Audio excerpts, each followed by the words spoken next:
today on this important topic, starting with the Honorable Robert Destro, the former Assistant Secretary for Democracy, Human Rights, and Labor at the Department of State. Welcome, sir. Wonderful to hear your statements. And Madam Dr. Chairman. Patrick Kirk, Vice President of Strategy, Innovation, and Impact at the International Republican Institute. And finally, the Honorable Tom Malinowski, former member of Congress. I remember serving with you the first term, and former Assistant Secretary for Democracy, Human Rights, and Labor at the Department of State.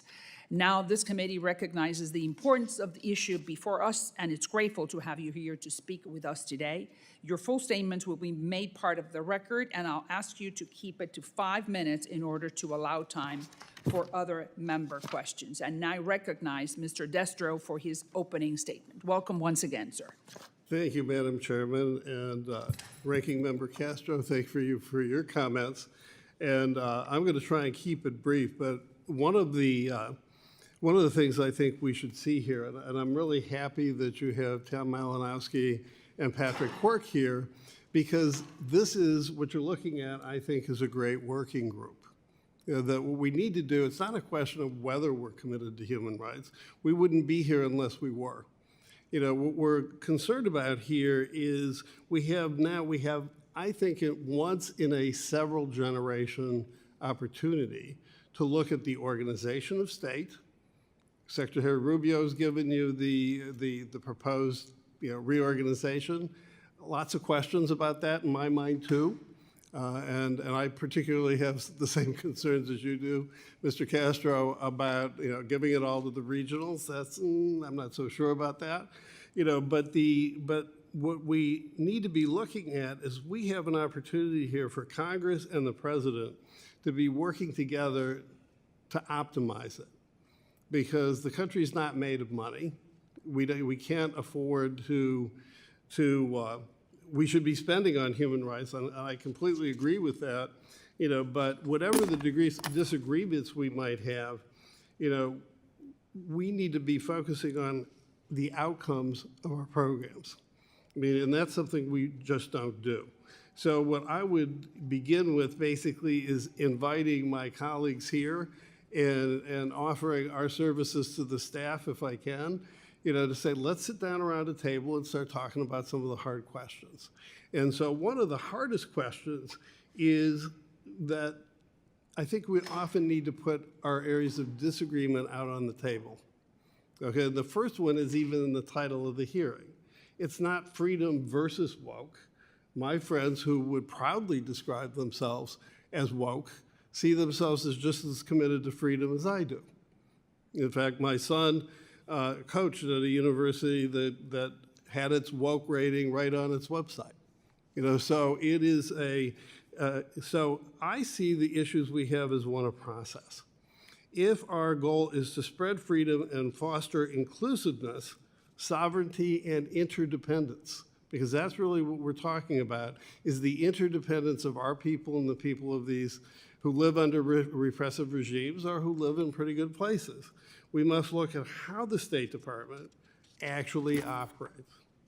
Now, spreading freedom is a laudable goal, but the hard questions is how successful has the State Department actually been? What are the outcomes? You might want to start with asking the people of Libya, where our regime change operations and democracy building has left them with slave markets. You can ask the people of Guatemala or Venezuela or Cuba. How many years have we been working on Cuba and we don't seem to be making much progress? There's a lot of money been spent on that. What's our return on investment? I would argue not very much. So whatever we're doing, it's not working. So I've seen with my own eyes that, how other organizations, it's not just state, it's not just USAID, it's all of it, including the Millennium Challenge Corporation. I just got a text this morning from a friend in Belize, and I've been working with the Belizeans now for several years in they're really innovative, wonderful People's Constitutional Commission reform process. Our embassy has not been around. You'd think they would be helpful, but And during the conversation within that commission, one of the huge issues for the people of Belize, and they've had town meetings all over the place, is parental control of education. Just this week, one of our government-funded NGOs came in and basically offered a school money to buy control of their education program. Exactly at odds with the proposition that we're arguing here. So what I would suggest to you is that the Universal Declaration of Human Rights says everybody has a right to participate in their government. The question around this table ought to be, how do we make that happen? We know where it's not happening, we know where it is happening, and I can tell you, having been the Assistant Secretary like Tom Malinowski has, is when you direct money flows, that's where the policy actually hits the road. And I'm going to leave it at that and look forward to your questions. Wonderful. You have changed my whole script, so I'm going to ask different questions when I get back to you. Okay. But thank you very much for that Thank you. opening statement. And now I thank you, Mr. Destro, and I recognize Dr. Kirk for his opening statement. Welcome, sir. Thank you. Chairwoman Salazar, Ranking Member Castro, and distinguished members of the subcommittee, thank you for inviting me here to testify on the reauthorization of the Department of State, including programs for DRL and assistance related to democracy. I'll be summarizing my full written statement and would like to begin by applauding the full committee, notably Chairman Mast, and this subcommittee for the rigorous oversight and review of foreign assistance. Your leadership has enhanced accountability and ensured that programs pointed externally remain on point and continue to be an effective soft diplomacy tool, one that is aligned with diplomatic strategy and complements military strength, economic investment, and humanitarian aid. Democracy programs, I'm here to testify, when executed cost-effectively, strengthen American security and prosperity. They foster democratic societies abroad that align with U.S. values, reject terrorism, and resist authoritarian influence from adversaries like China, Russia, Iran, and Cuba. These programs, in a very cost-effective way, reduce conflict, mitigate migration pressures, and promote transparent markets that drive U.S. trade and investment, all of which benefits American families here at home.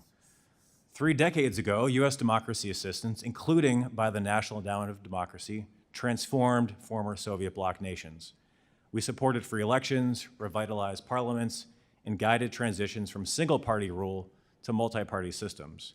Most of these countries became strong U.S. allies. Poland, Lithuania, and Romania have emerged today as partners countering terrorism and authoritarianism. Poland alone did $24 billion in trade with the U.S. last year. Now, if asked whether supporting Poland in the early 90s was worth U.S. taxpayer investment, my answer would be yes. Now, of course, not every country receiving democracy support becomes a Poland, just as not every U.S. military, economic, or sanctions effort succeeds. However, keeping effective tools in our arsenal is a prudent way to protect American interests in today's volatile world. In 2025, supporting democracy abroad is increasingly complex. Authoritarian regimes fuel drug trafficking, attack allies, and launch cyber attacks. Others, like Venezuela, drive migration to U.S. borders, and theocratic regimes like Iran destabilize regions, pulling the U.S. and our soldiers into costly conflicts. The PRC in particular poses unique challenges. Its cyber espionage, intellectual property theft, economic coercion, and influence operations all threaten U.S. security. But democracy programs directly counter these actions by promoting transparent governance and freedoms, as well as complementing efforts like those from the DFC. Now, Chairman Mast has quite ably exposed the failures of State Department democracy programs, from funding drag shows in Ecuador to atheism promotion in Nepal. But as we chart a path forward, I think we need to be intellectually honest and recognize that there have been many more programs which have not been critically flawed and that do benefit the United States. These include, amongst others, ensuring peaceful electoral processes in Kenya and the Dominican Republic, helping Mongolia, a strategic country situated between China and Russia for the last 20 years to become a successful democracy, and supporting East Timor as it worked through independence and internal conflict 25 years ago. Looking ahead, countering PRC influence is indeed a priority and requires a multifaceted strategy. While military readiness and capitalization are necessary in large-scale tools, democracy programs, I would affirm, are modest, cost-effective complements. Just a few examples. In Taiwan, State Department funding has helped expose PRC election meddling. In Sri Lanka, programs elevate public scrutiny of Chinese port deals. IRI's upcoming work in Ecuador, sponsored by the NED, will help local organizations and media analyze the harmful effects of predatory PRC investments like the Coca-Cola Sinclair Dam, like I know you, Madam Chairman, are tracking quite closely. Now, failing to reauthorize the State Department's democracy components, including DRL, the Democracy Fund, and ESF, risks ceding ground to adversaries who exploit democratic weaknesses and undermine our interests. Sunsetting NED would also be detrimental. To ensure effectiveness, I would urge reauthorization with 5 considerations amongst others. First, regular audits, clear metrics, and public disclosure while balancing safety for partners in autocratic states. Second, consider using AI to analyze democratic growth data and security tie-ins for better outcomes and evaluation.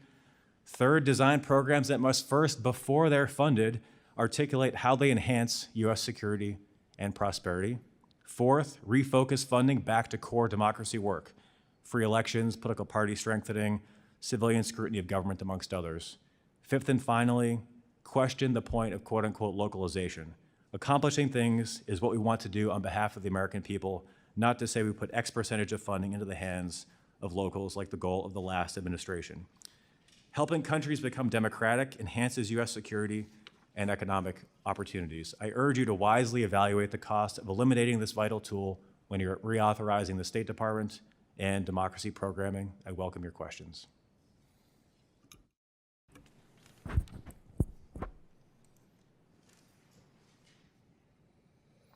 Thank you, Dr. Kirk, for your statement. I'm looking forward to ask you a few questions. And now I recognize Mr. Malinowski for his opening statement. Thank you.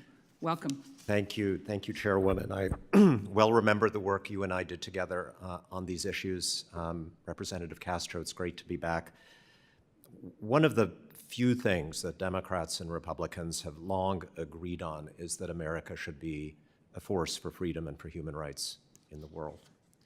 So when freedom-loving people tore down the Berlin Wall, when a young man in China stopped a column of tanks in Tiananmen Square, when young women in Iran and Afghanistan said they wanted to be treated like human beings, not as property, when people in Venezuela rose up to demand free elections, we might have debated how to respond, but there was never any question amongst us in this room about what side America was supposed to be on. For this reason, Congress has for decades passed law after law to make human rights a priority in American foreign policy.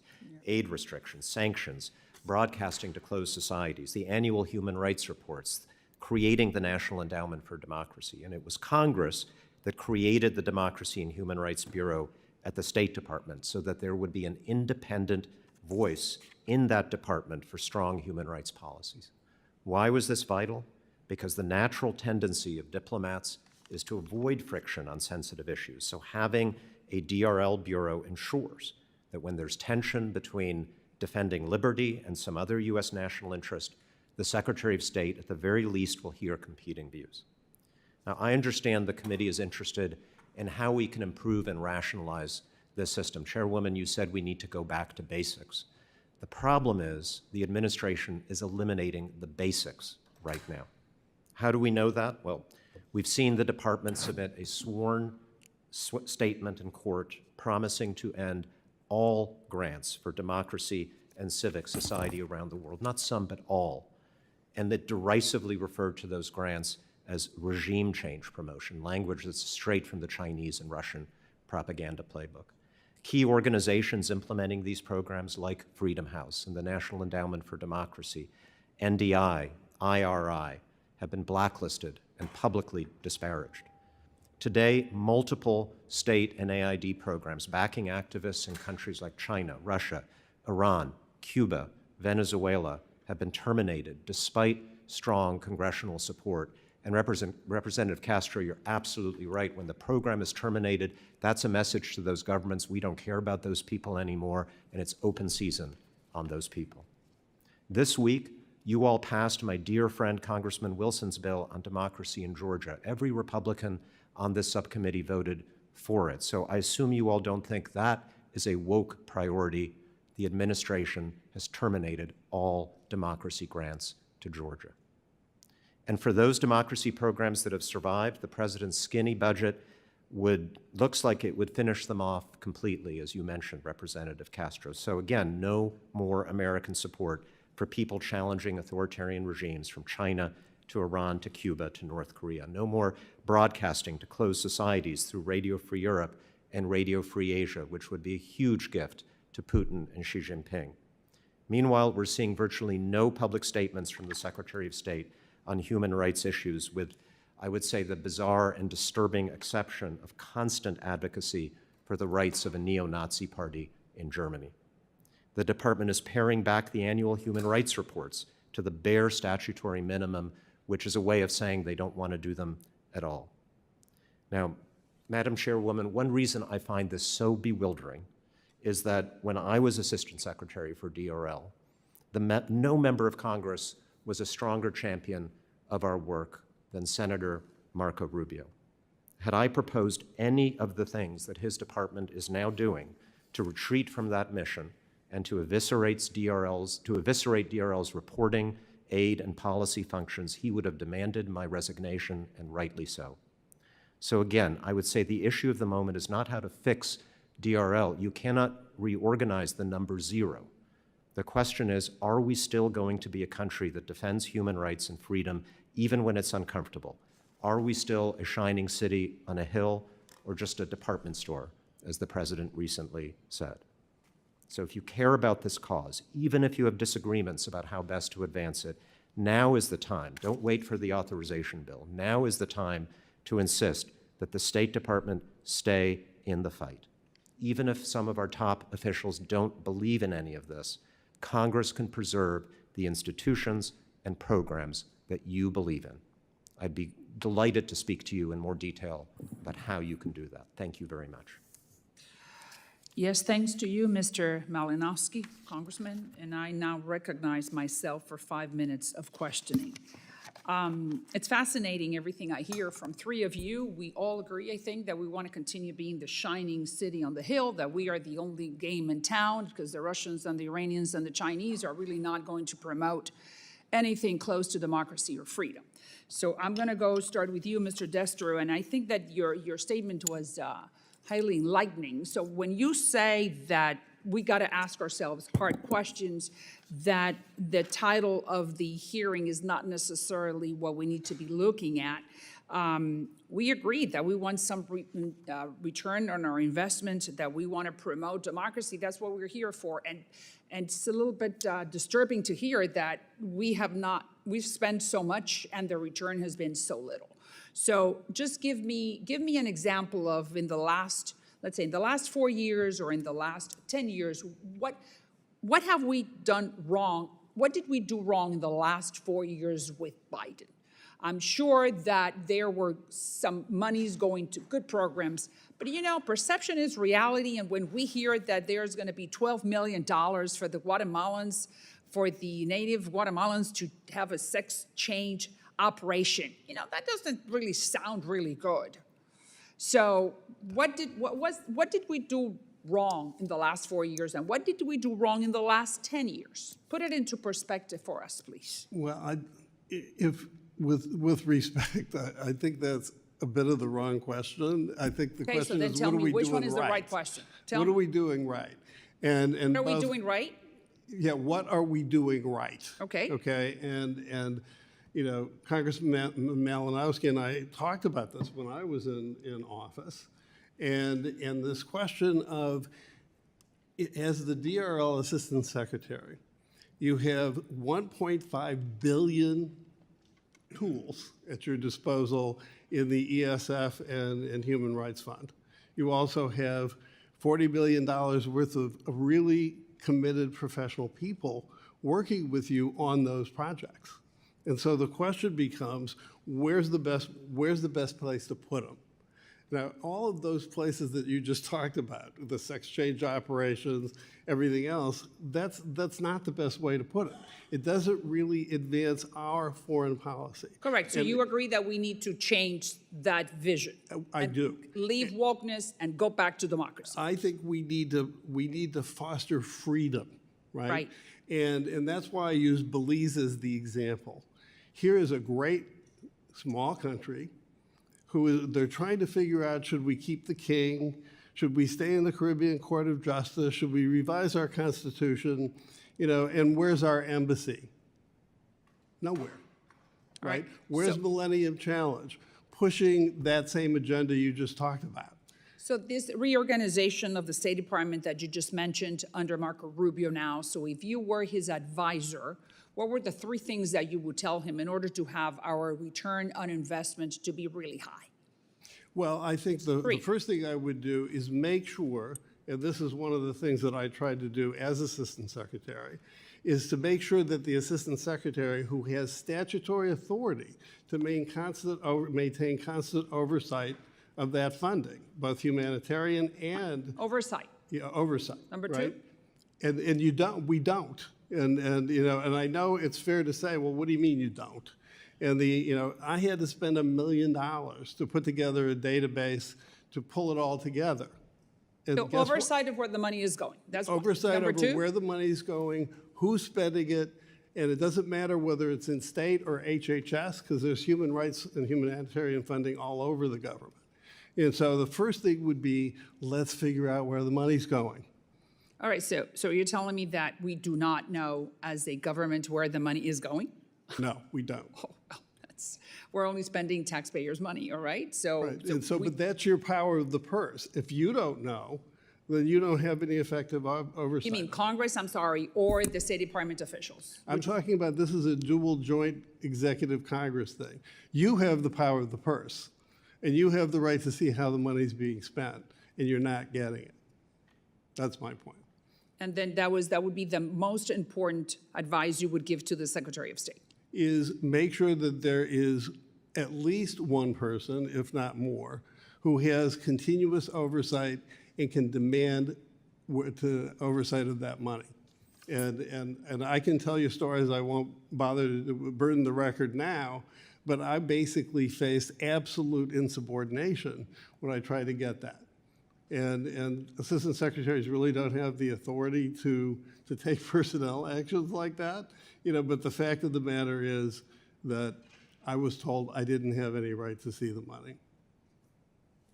Thank you. I don't want to overextend to my time. So I now recognize Ranking Member Castro for 5 minutes. Thank you. I know in your testimony just now, and I think in your written testimony, you stated that you're often unaware of what programs the department funded or operated, and that suggests unaccountability.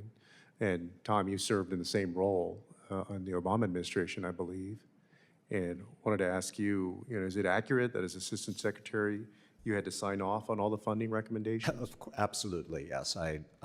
I find this very strange. I signed off on every single grant program. I reviewed every single grant program. If I had questions, they were answered. If I had concerns, they were addressed. Congress was briefed on every grant program at that point that it wanted to know about. It was briefed on grant programs it didn't want to know about. That wasn't the issue. And DRL, one of the hallmarks of what makes it so good is that it actually has an office of people who are dedicated to grant management. These are very small grants going to small organizations, often in developing countries, and so the oversight function of DRL is especially important, and one reason it needs to be empowered and not dismantled, as the Secretary of State is intending to do. I understand you all have been briefed that the people overseeing these grants are either going to be fired or moved into the regional bureaus, which I think former Assistant Secretary Destro and I agree would be a bad idea. So there is oversight. DRL is key to it, and that's why it needs to be strengthened. Thank you. And by the way, there will be nothing to oversee if everything is cut. So Right. we are kind of rearranging the deck chairs of the Titanic here unless we focus on the fact that everything is being eliminated. No, I mean, to your point, and that's why I said this is not reform, this is sabotage. This is a total dismantling of the infrastructure for diplomacy for the United States. But let me ask you, the administration's skinny budget proposes cutting all funding to the National Endowment for Democracy, or NED, making claims about a lack of transparency and disinformation. Dr. Kirk, are you aware of the claims made about the NED? And did the administration reach out to the NED or its grantees to seek information before making these claims? Thank you, Ranking Member Castro, for the question. I appreciate it. The charges against the NED from OMB and the skinny budget were frankly news to me. I'm not here to defend the NED. I do know they responded with a fact sheet, which I have here. I'm happy to submit for the record. What I will say is that individuals making similar accusations never at least knock on our door and say, hey, we have concerns about X, Y, or Z program. Can we discuss it? Often the charges aren't backed up with any evidence. There's no follow-up. The NED are audited, they report to Congress, and the USG, frankly, quite frequently. So the bit about them not being transparent, it just baffles me. And the administration's cuts to democracy and human rights programs was far-reaching and included significant cuts to the International Republican Institute's programs. Can you speak to how these cuts were made? And did the administration seek information from you all specifically before making these decisions? And did you feel like it was a thoughtful and deliberative process? So what I'll say about the foreign aid review is any administration has the right to do it. We supported it from day one, and certainly there were some programs cut that, in my view, were not sufficiently linked to advancing U.S. national security. That said, there were many that were cut that were in fact advancing U.S. interests. Tell me how it's not in our interest to be supporting the people in Cuba, Iran, China, elsewhere. To your question, Ranking Member, about did the State Department reach out for information, the former F-Director of the State Department, whose name now escapes me, his office never came to us asking for that information. You know, we spent years talking about the threats of China, both to the United States, to our allies, but also to their own people, nations like Cuba. And I actually agree with you on Cuba, although I would say that we've, for some time now, pursued a strategy that failed a long time ago, and we should have made the change some time back. But let me ask, does anybody agree that cutting the diplomacy budget by 85% is actually going to make the United States safer and stronger and more secure around the world? Well, Mr. Castro, if I can respond. Please, I mean, yeah. there's nothing like a hanging to clarify the mind. I mean, that's I'm sure that's a negotiable figure, and that's Well, why let's say it ends up at 50%. Do you think it's good at 50%? I can't answer that question. And the reason is it's what you're spending the money on. It seems to me when we talk about things like countering China. Well, but China's increasing its funding, right? It's not decreasing its funding. Of course, but the question is, how do you counter China? And one of the ways you do that is by increasing the independence of the countries that you're working with. Some of that's going to be trade policy, some of it's going to be human rights funding. I've spent a lot of time working with people in West Africa about how do we use trade funding to do human rights. I mean, these are not incompatible. In fact, our programs here in the United States, human rights in the workplace, is one of our most stellar human rights achievements in the last century. Right, but they cut all the labor rights programs.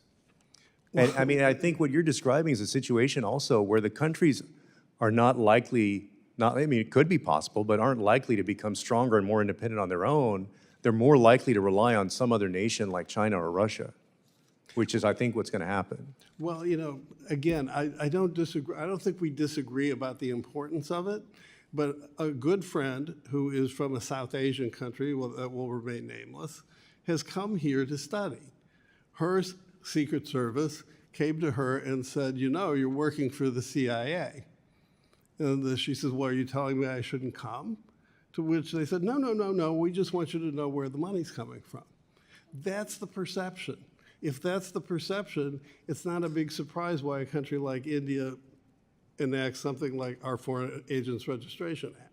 So, I mean, actions have consequences. It's the how. Diplomacy is about how. It's not about whether. I've gone over my time, so we'll have to continue the conversation another time. Thank you, Chairwoman. Now I recognize the Representative Sarah Jacobs from the state of California. Thank you, Ms. Chairwoman. And thank you all for testifying. Look, I'm glad that we all seem to agree that human rights and democracy are an important part of our national security and foreign policy. I know there are some on this committee who maybe think they aren't, like our chairman Mast, but I believe that it's actually in our national interest to prioritize and center human rights and good governance in our foreign policy because it's in our long-term interest to do so, right? Like, let's take the African continent, the youngest population in the world, 70% of the population is under 30. These young people are the future. Do we want them to remember the US supporting their autocratic regimes or supporting populations who need protection and support to fight for a better future?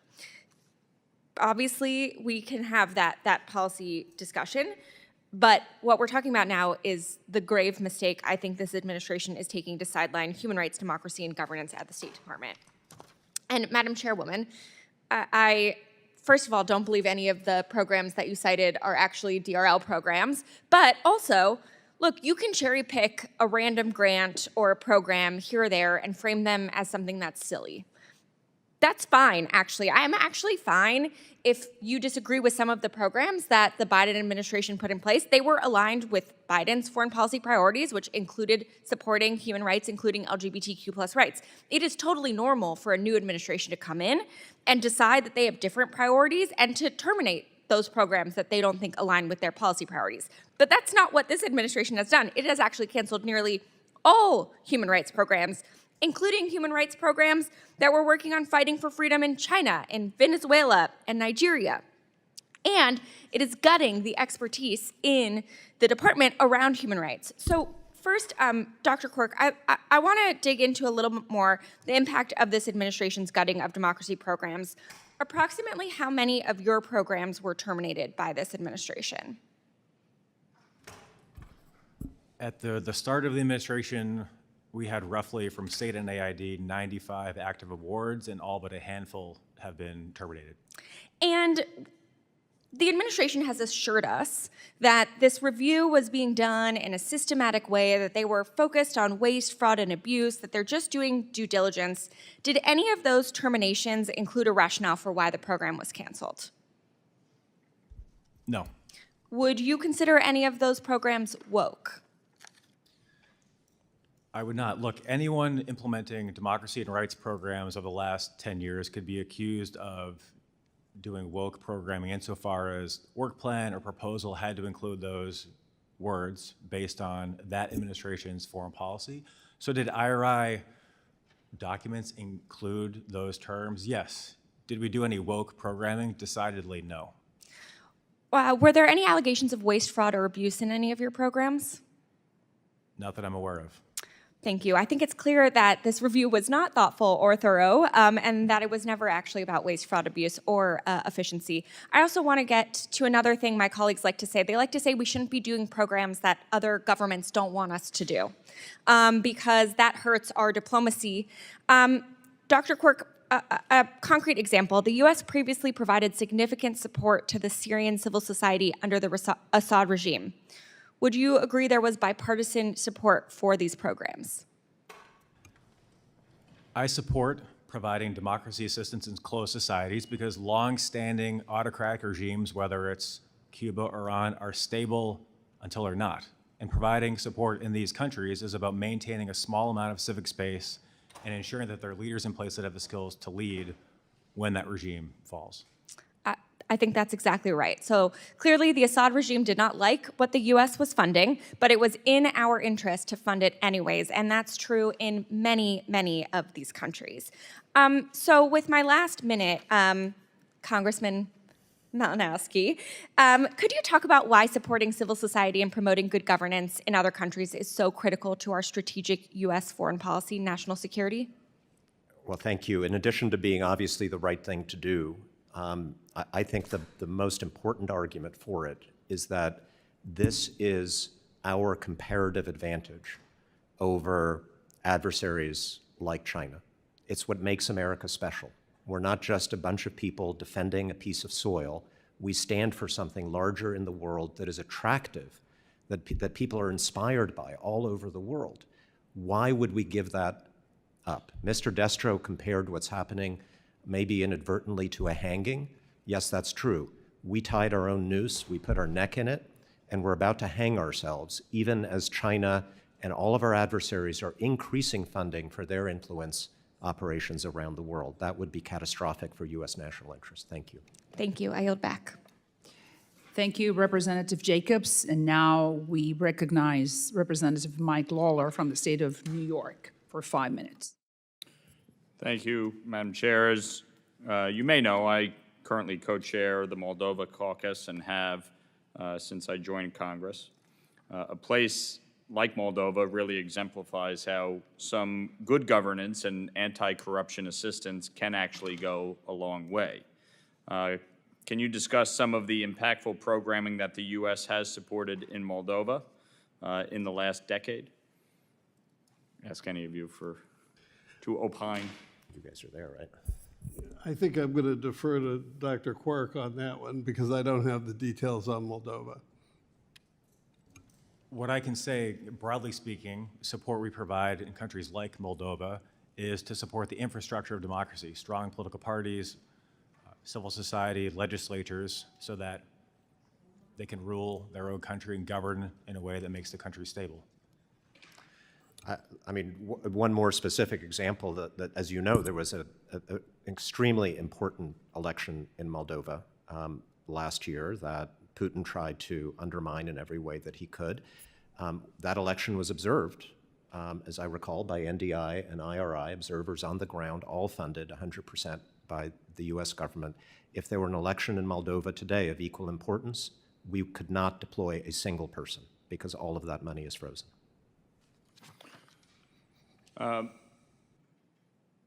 Mr. Quirk, to that end, can you share from your perspective how election monitoring is actually helpful, and are there ways to make these trips and verifications more effective? Happy to. IRI, along with our NDI colleagues, have provided election observation services for hundreds of elections. These efforts provide an independent check from pre-election, election day, post-election to ensure that the processes are free, fair, transparent, absent of which ruling or opposition party might be inclined to conduct fraud. And moreover, following the election process, the reports indicate areas in which the country should improve their electoral processes so it is even better the next time around. Transnational repression, obviously when governments reach across borders to harass and silence dissidents, has become a significant human rights concern in recent years.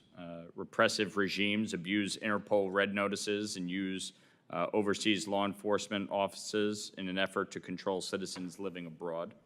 NGOs report that there have been over 1,000 cases in the last decade perpetuated by over 44 countries, with the most common perpetrators being China, Russia, Turkey, and Egypt. What transnational activities by authoritarian governments are most concerning from a human rights perspective, and how could the State Department respond to that? Mr. Lawler, can I address that? Sure. I mean, I'll give you a really good example.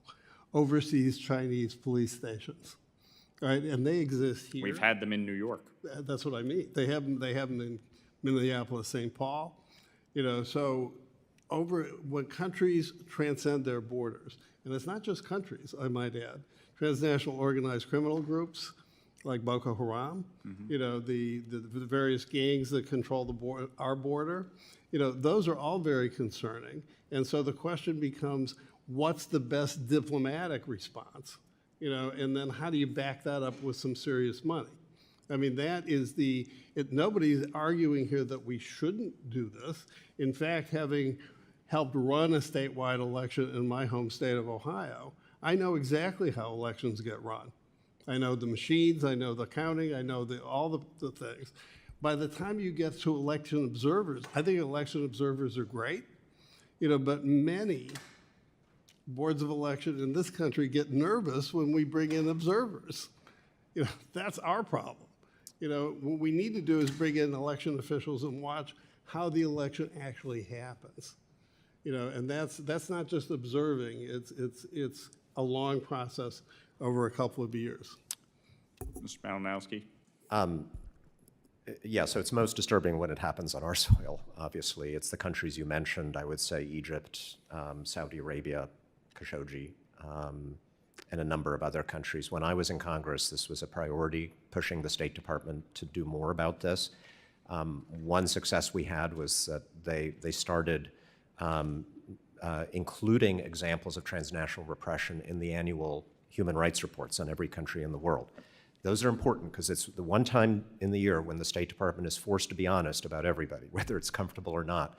And I'm afraid the news we've gotten is that the administration has decided to take out from the annual human rights reports that section on transnational repression. So I would encourage you to take that up with them before that decision is final.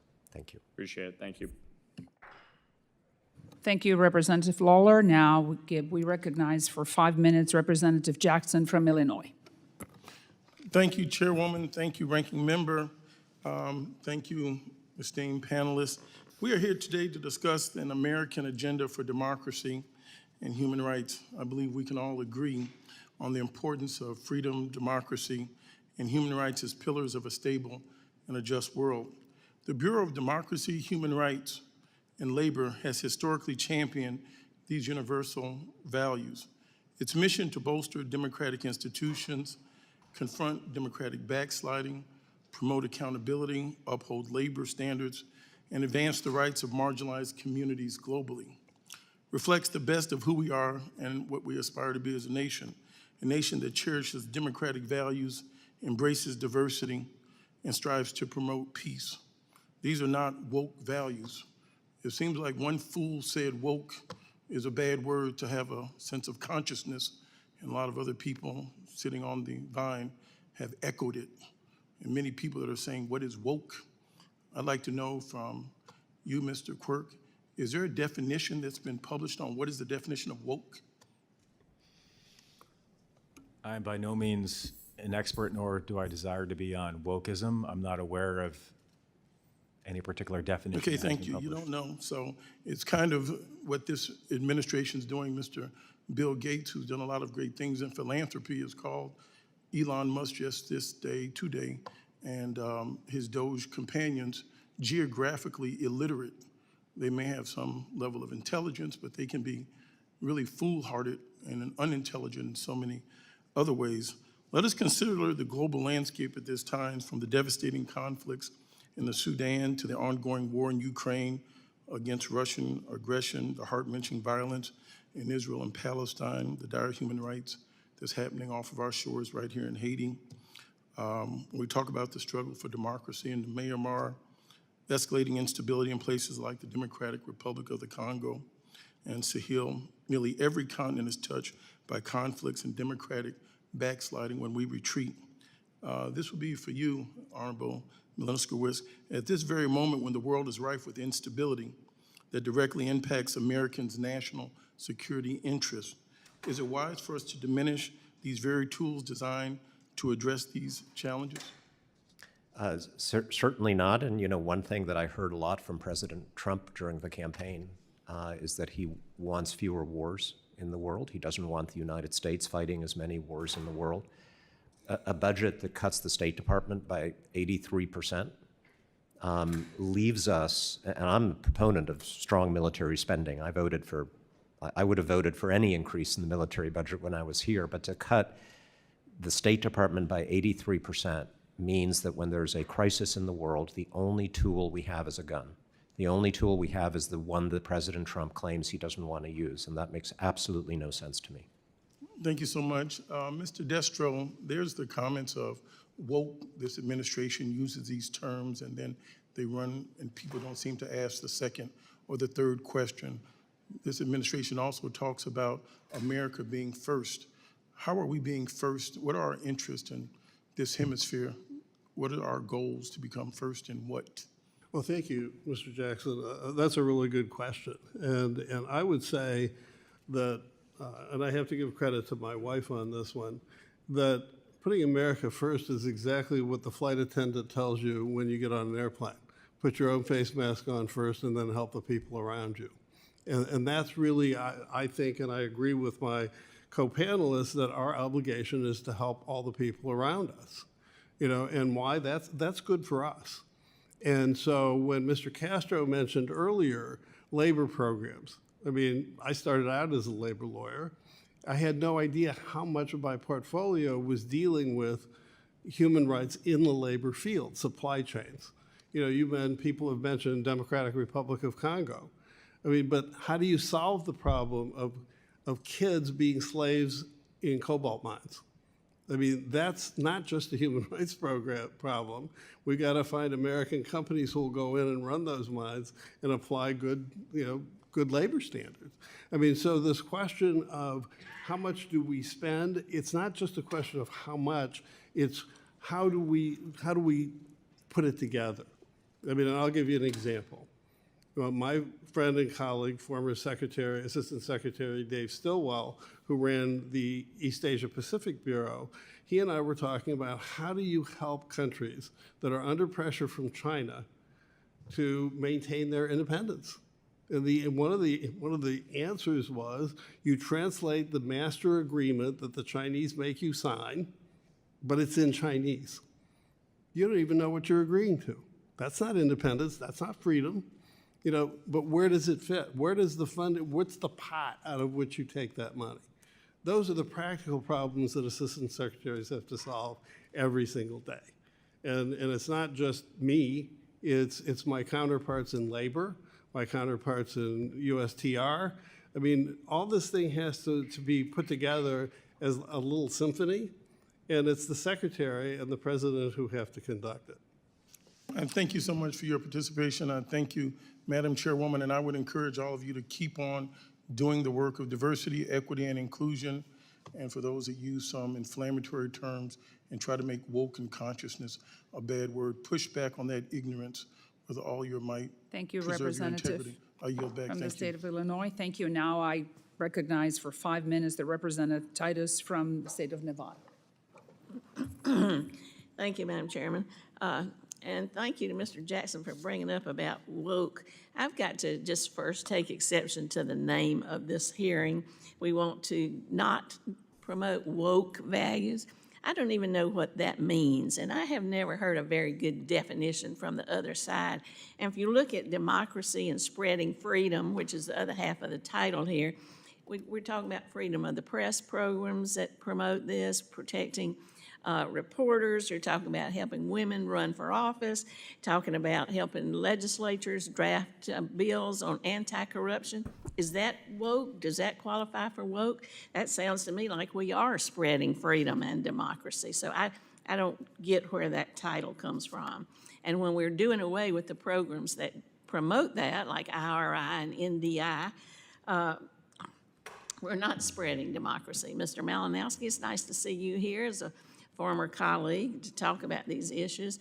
Every time you strike one of these issues, look what we've done: Nicaragua, Venezuela, Cuba, North Korea, Hong Kong, Tibet, Burma, all kinds of democracy programs.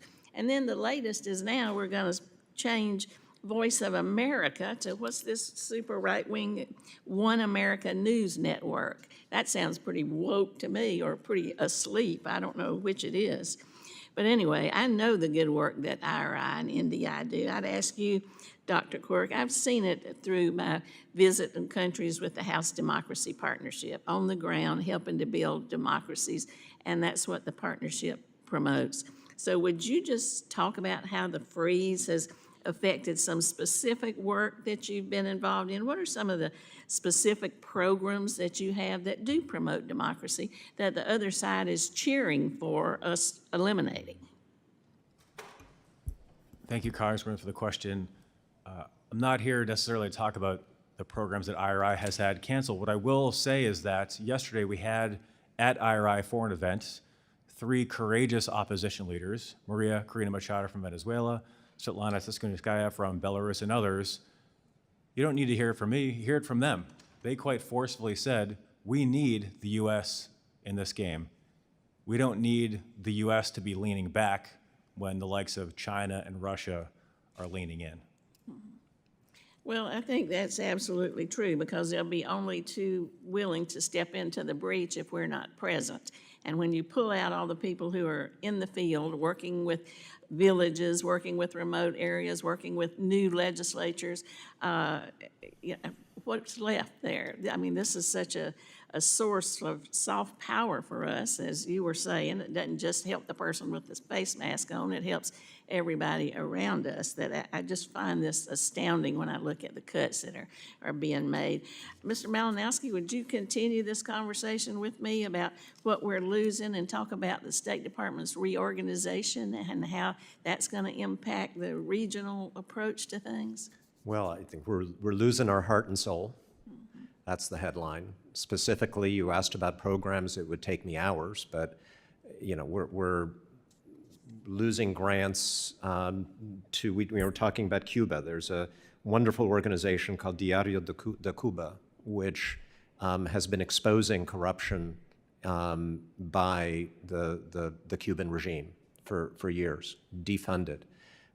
There is an organization called China Human Rights Monitor, China Dissent Monitor, which is the best source of information in the world about local protests against the Chinese Communist Party.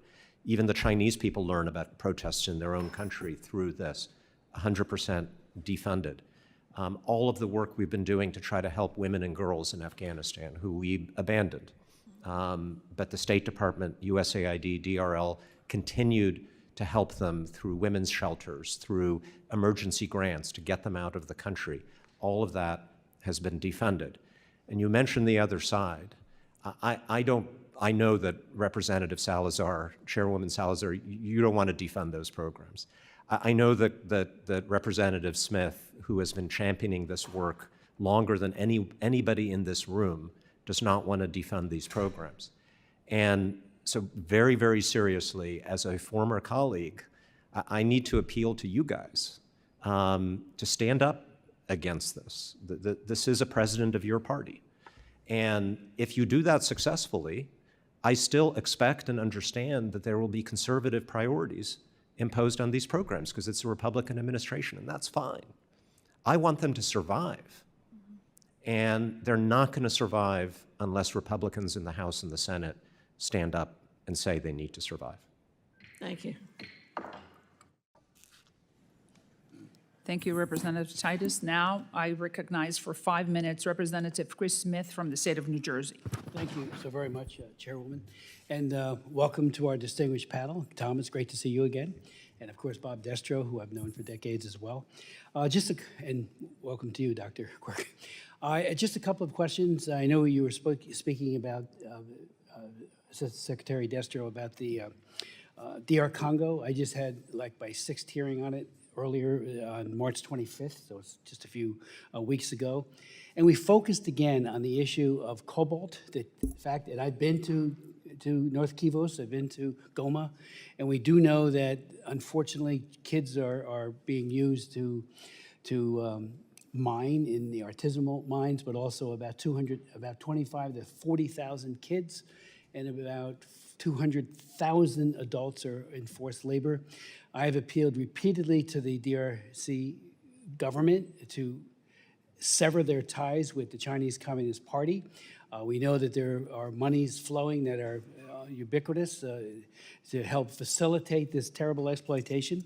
And you know, wherever you come down on EV cars and the need for cobalt, make sure it's coming from a supply chain that is clean of this kind of horrific abuse. I do have a bill in HR 2310, which we're going to try to get passed, that would provide a rebuttable presumption because it's all coming from China. It's all coming from Xinjiang, where they process it there, or in a good country where there's real ILO-type labor standards. And as you indicated, you know, American mines you know, are more likely to have a much better track record. You testified at several of my hearings, and I thank you for that. And so I just want to underscore the need to get these kinds of bills passed and out of the Senate. Last night, 406-1, both sides of the aisle voting for it. My Stop Forced Organ Harvesting Act passed again, passed 2 years ago, died in the Senate, and it is very serious. I mean, the sanctioning not just of Chinese officials, but also of anyone who is complicit in it. You know, whether it be the brokers working out of New Jersey or New York or anywhere else to procure livers and any other thing. Go to Shanghai, get it. In 2 weeks, you got the liver. It's coming from a Uyghur, or it's coming from a Falun Gong practitioner, as we know. And the numbers are staggering. The high number is 100,000 murders per year to get these. I had one doctor who did them. And you testified at that hearing, Bob. I'll never forget it. And you said, you know, this is a human rights and also a trafficking issue almost without parallel. And we need, this bill, I think, would stop a lot of it. It never stops at all. And it applies to the world. So we got to make sure the tip office remains strong and intact. We're celebrating the 25th anniversary of the Trafficking Victims Protection Act. I authored that law. It took 3 years to get that passed. There was all kinds of opposition to it. The assistant secretary at the time testified, and they didn't want it at the Clinton administration, but thank God, at the end of the day, he signed it. So all well, it ends well. And then we had problems implementing it through various administrations, including Republican and Democratic, to be faithful to stand with the victims. Don't be indifferent or enabling of the oppressors. So that tip office, we got to make sure that any reorg protects the tip office robustly. The ambassador at large, ditto for the Religious Freedom Office, which was Frank Wolf's 1998 law. So maybe if you wanted to speak to that, because I think, you know, if we're not speaking out on human rights issues, who will? I mean, we do get some good work from the UK and some of the other democracies, but we've got to be the leaders. So, Mr. Destro, and then Tom, if you wanted to speak to it. Well, let me start by saying amen. I mean, what you just said is exactly right. And if we want to take the, you know, let me give you the example, come back to the idea of the cobalt mines. Yes. I mean, one of the most fascinating meetings I had as assistant secretary was a group of people who represented the footwear and apparel industry. And basically you had State Department, Justice, Labor, Customs and Border, everybody in the same room saying, if we find slave labor goods in your supply chain, they're not coming in, period. And by the way, if we find out that you know they're coming in, you're going to go to jail. That is effective foreign policy. I mean, and it's the coordination piece that I think often gets missed in all of this. And I have been called by people in Africa to say, will you help us find some American companies that'll mine this stuff for us in DRC? That is not an easy task. You know, they don't even know who to go to. And so part of it is you almost need, on human rights, you almost need, I hate to put it this way, a human rights concierge. I mean, what's happening with organ harvesting, I had no idea how bad it was. And as you know, we actually found the first survivor of an actual organ harvesting, and the Chinese admitted it. You know, and there are organ brokers. I mean, so there's lots of work and lots of, I think, potential money to spend, but we just have to get our act together and do it effectively. If I could just add quickly, there are many potential positive components of the proposed reorg. I think one mistake, given how critical the work of the tip office is, would be moving it under PRM. It de-emphasizes the nature of the work. Yeah, and actually, if it's going to go anywhere, it should go under organized crime, not under population, not under migration. Thank you, Representative Smith. You're going to be able to have more time to ask another questions. We're going to go into a second round of questions, and I just have a couple for all of you. Let's talk about Venezuela. You've mentioned Venezuela. You mentioned Mexico. Let's just go Venezuela. Yesterday, 5 members of the Maria Corina Machado's team were rescued. They were able to escape the country in a special operation. So the question is, and it's for 3 of you, what else do you think DRL could do in order to push for democracy in Venezuela? We have such a difficult situation. Maria Corina, in my understanding, is the new Simón Bolívar of this generation. She is in the country. Maduro signed the Biden Accords promising that he was going to leave if he lost the election, he was going to stay if he won it. We understand that she has produced the tallies that he lost by 70 points. What else can we do as a country to help the freedom forces and the democracy to go back to Venezuela? Start with right there. Yes. So a couple of things. First of all, I saw that news. Sounds great. I applaud Secretary Rubio for what I assume was a lot of work that he did behind the scenes to make that happen. But okay, we rescued 5 people from Venezuela and brought them to the United States, and we're threatening to deport 300,000 people right back to the I Maduro understand, regime, right?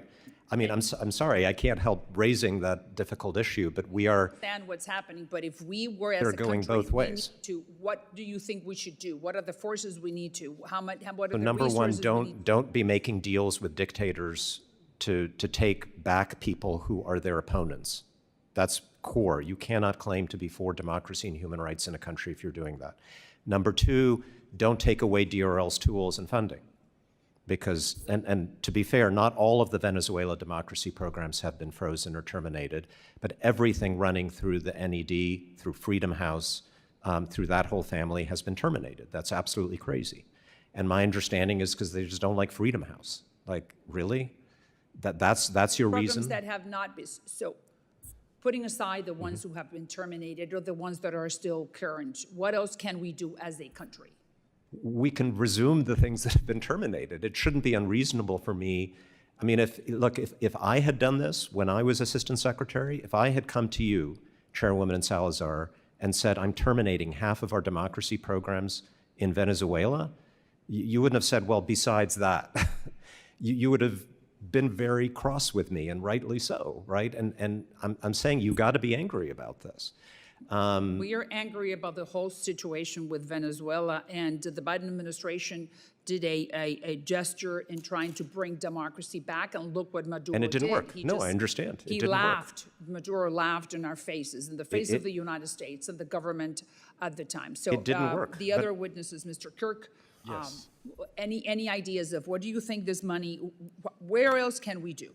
Thank you very much, Chairwoman, for the question. It's really an important one. The NED, the State Department, we have an evidence-based set of tools, resources, and programming that we've used in countless other places, to include Venezuela, that are proven to bolster opposition movements. It all comes back to resource levels. If we have access to the funds to provide that type of support, you have staff at NED, IRI, NDI that are ready to go. And second, from a diplomatic standpoint, I think as a country, being clear that we stand on the side of the oppressed and those pushing back on authoritarian aggression, being consistent with those messages. Mr. Destra, your idea, if you were to be the one guiding the resources, where would you put them when it Well, I comes to think democracy in Venezuela? One thing you can do, and I think that it's uniquely within your power to do that, is to beef up the Foundations of Evidence-Based Policy Act, which basically should be requiring transparent evaluation of all these programs, so we get this return on investment question. And right now, it's a data integration model, but what we need to do is move it into a real evaluation model. The second thing is, as you look at the reauthorization of these offices, you need to make sure that by statute, you break down barriers among the agencies. Okay, because if I had called over to HHS, they'd have said, who are you? Click. But if I actually called across the hallway to INL, they would have said, who are you? Click. So that's even though I, as DRL, had statutory authority to maintain oversight. So it's the process, that I'm worried about. I think we can make the money work, but it's how we spend it. You made it very clear that is the process on how we structure these programs. Right. And thank you. Now I yield back, and I recognize the ranking member for 5 minutes. Thank you. Thank you, Chairwoman. And actually, to Tom's point, it was IRI and NDI that helped expose that the last Venezuelan elections were not free and fair elections. And so even though it's true Maduro is still in place, it was that work that helped expose the elections, I think, as fraudulent, and exposed him to his people. So, but I wanted to follow up on something you said, Mr. Destro. You indicated that you disagree with the proposal to move foreign assistance programming responsibilities to the regional bureaus. Can you speak further on this, and what challenges would such a change pose, and how would it dilute the prioritization of human rights? Well, I think that when you're dealing with, let me give you a real concrete example, the Rohingya, right? They live right on the boundary of East Asia and South Asia, right? The bureaus. Who takes care of them? I mean, they're in orbit in both bureaus. And so when the focus of the regional bureaus ought to be the management of bilateral relationships between our country and other countries. But when it comes to human rights programs, humanitarian, that's actually much more of a focus thing. And that's one of the reasons I don't want it to go into the regionals, is because it's going to get lost there. And so when you look at a question that Representative Smith and I have looked at a lot, which is the issue of all the genocide going on in Nigeria, right? If I call over as Assistant Secretary to the intelligence community and I want to know who's buying the AK-47s, who's buying the Land Rovers that they're using to kill villagers, what I'm going to get from the State Department is, oh, it's all climate change. What I want to know is, wait a minute, I need the financial intelligence, and somebody's going to hang up on me. I could not get that kind of information out of the intelligence community. And so only you can break that down for us. So I have some very, I really mean it when I say we have a little working group and say, look at what are the concrete things that only you as Congress can do, and then let the executive branch try to figure out how to do it. Thank you. Rep. Smith. Thank you very much, Mr. Castro, ranking member. And Tom, I'd like to yield to you because I know you wanted to answer the original question. And then I'll put out another question as well. You might want to incorporate it. The idea of the regional bureaus getting even more of a voice, I think, is a very dangerous possibility and a very dangerous outcome for human rights.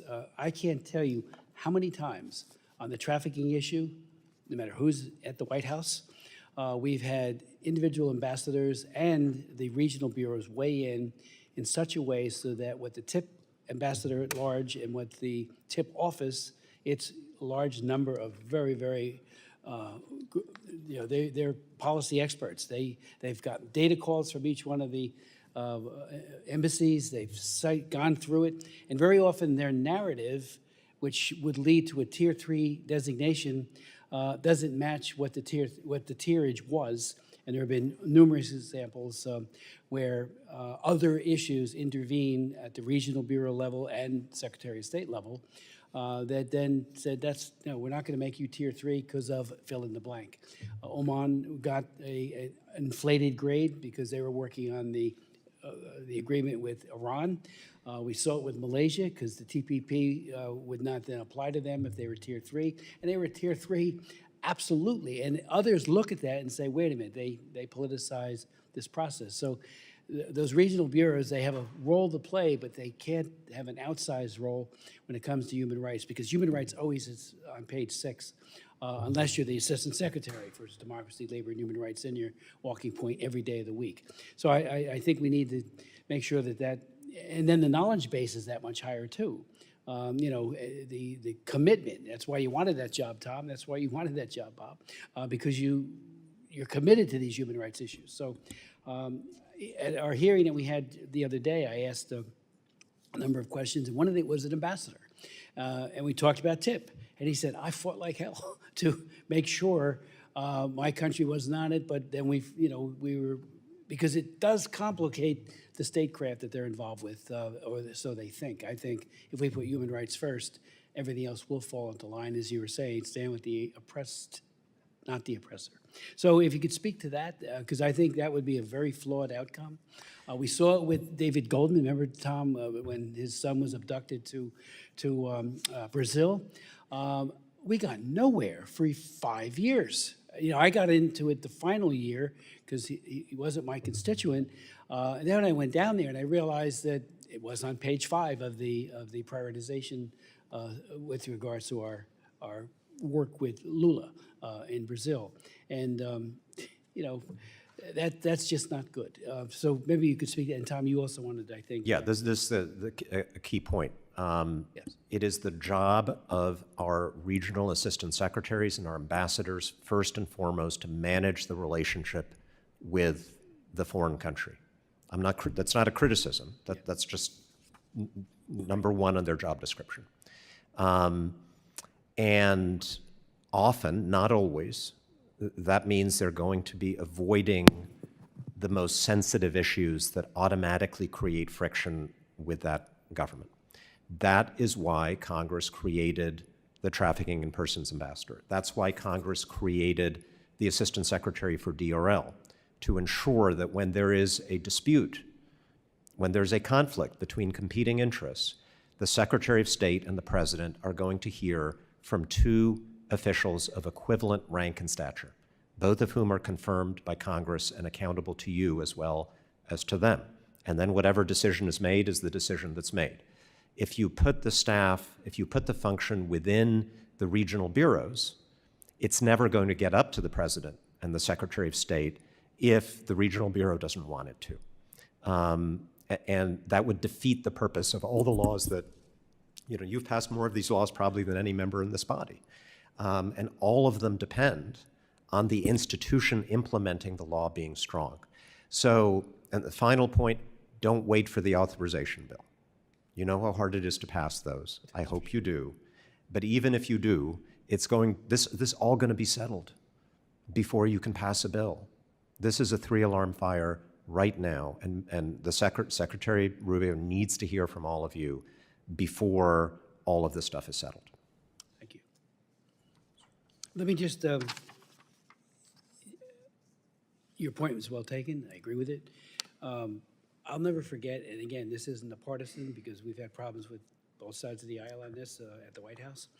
But when Boko Haram was on a killing spree, I went to Jos, met with Archbishop Kigama, who was an amazing man, met with the imam, he said, they're not us. You know, Muslims are being killed too, and they are, and they continue to be killed as well. But Johnny Carson, who was the Assistant Secretary, so the Regional Bureau for Africa, very good man, but I asked him repeatedly to designate Boko Haram as an FTO, Foreign Terrorist Organization. And he wouldn't do it, or they wouldn't do it, the administration. They kept saying that, you know, they're just trying to embarrass Good Luck Jonathan. And I said, embarrass? There's a whole other agenda here. And the Chibok girls was just one very terrible, manifestation of that, but it was happening all the time to boys as well, where they'd kill them, as well as other people. On the day when he left, and there was a new assistant secretary, on the day I was marking up a bill, it was sent to the Congress, so we couldn't do more than that, but it would have said, please designate, find out where they're getting their weapons and their money. On that day, state, 3 years after we started the effort, which was stymied, I believe, by the Regional Bureau, the FDO designation happened. And it was late, but thankfully it happened, and I applauded them and thanked them profusely. But again, what you're saying, and it's true, the Nigerian government did not want it. They thought it was like a black mark, and they're saying the same thing about CPC now on the religious freedom side. I said, it's called country of particular concern. We're concerned for your people. That's why we're doing this, Christian and Muslim. And there's more Christians dying in Nigeria. I had another hearing on that just the other day and met with 16 members of the House of Representatives from Abuja earlier this week. And I said, you got to realize there's a two-step process. One is the designation. Think of it as a mirror to help you too, to crack down on this terrible abuse, the Fulani and the Boko Haram and ISIS West Africa and others. And I think they got that. And part two is the sanctions. There was an effort, you recall, Tom, a strong effort to help the Abuja government, the Goodluck Jonathan's government, there was a fusion center, all this good military. So then everyone kept telling me, including many in the administration, well, the Leahy Amendment precludes us from helping them. So I had a hearing on it. I had the undersecretary come and testify. She was excellent. She goes, half of the Nigerian military can be trained in counterinsurgency, at least pursuant to the Leahy Amendment. And then we had specific breakouts of units that could be trained tomorrow, and it never happened. And they were dying to try to get out there and stop this cancer from spreading to a stage 4, which it has become a type of cancer. So again, the Regional Bureau, you know, I understand you want to make friends, but make friends with human rights as your lead. And that's why we have the bureaus like DRL. I can tell Bob wants to. Well, you know, probably the most common argument I would get from a regional bureau, I would also add, just for purposes of inclusion, the L Bureau, is you can't do that. We can't do that. You know, you're going to embarrass the government. And my reaction is, the job is to convince the government, you know, and you have to have every trick of the trade.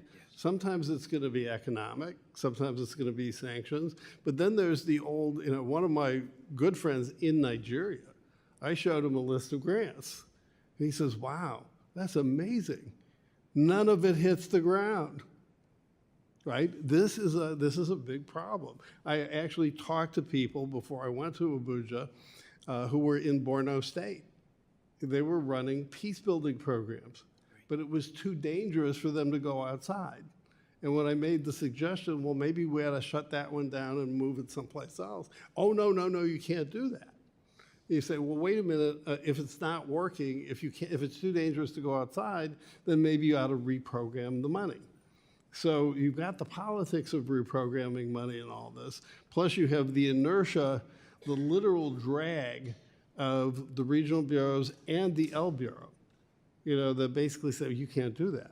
And I've had to remind the lawyers, your job as a lawyer is to advise me on how to get things done, not to tell me I can't do it. I think these are conversations for a normal time. There will be no money to reprogram. There will be no bureau to reorganize. There will be no strategy to rejigger if things continue in the direction that they're heading right now. If you guys can somehow stop this train and save the tip office and save the religious freedom process and save DRL and preserve the institutions that implement these programs and the funding that has gone to them, then we can have a conversation about how to improve it all. And I'll probably lose some of those arguments because I'm a Democrat and it's a Republican administration. That's okay.